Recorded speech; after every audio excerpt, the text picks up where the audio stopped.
There's a new survey you may have seen this week in Parade magazine. It indicates America is in the midst of what some are calling a compassion boom.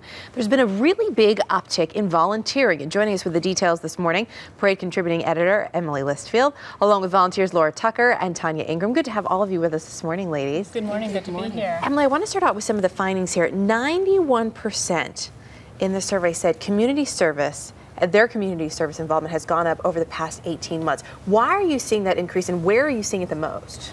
Well, during hard times, people often reach out more to help their friends and family. We're also seeing more women than ever before volunteering.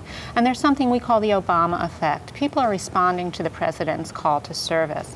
One thing that also came through very clearly in the poll is how strongly people feel about teaching their children the importance of activism. They're really taking them along when they volunteer, they're leading by example, and they're really teaching them the importance of getting involved in their communities. And it makes such a difference. You identified 3 different types of volunteers. I have to say the name of the first one I love, just because it makes you giggle. But Yuppies are the first one. What's a Yuppie? A Yuppie is a young, engaged problem solver.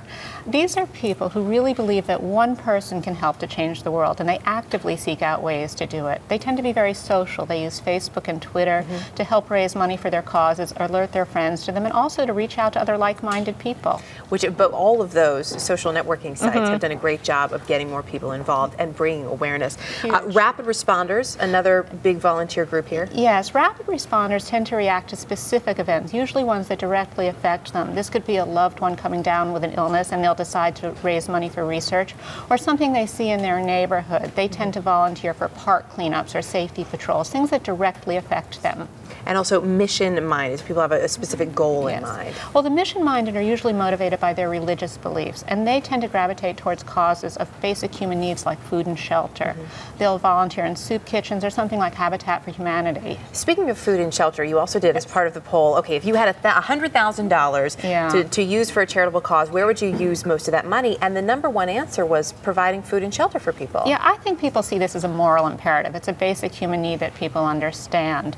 #2 is research for diseases, sending money for that. And #3 was disaster relief. We certainly saw that with Haiti. What surprised us, I have to tell you, was #4, which was animal welfare.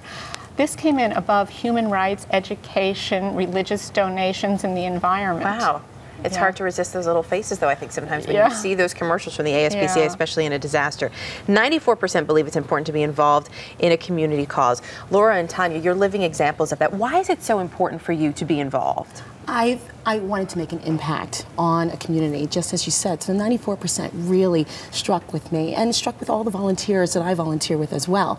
I've met Tonya. I met Tonya when she was 8 years old. I've known her for 10 years. I watched her grow up from elementary school. We would do things, volunteer, mentoring together, exploring the city, going to libraries together, and eventually SAT preparation. And now she is a freshman at NYU, and it's been a great ride, and she's the B+ student and doing so wonderful. And an incredible aspiring writer. How has this affected you? Because I imagine it makes you want to give back as well. Yeah, well, being a recipient of the New York Cares program, I've learned to view Pay It Forward as a lifestyle, and I've come to just be very appreciative of what other people have given me, so I feel as if I should just give it back to others in need.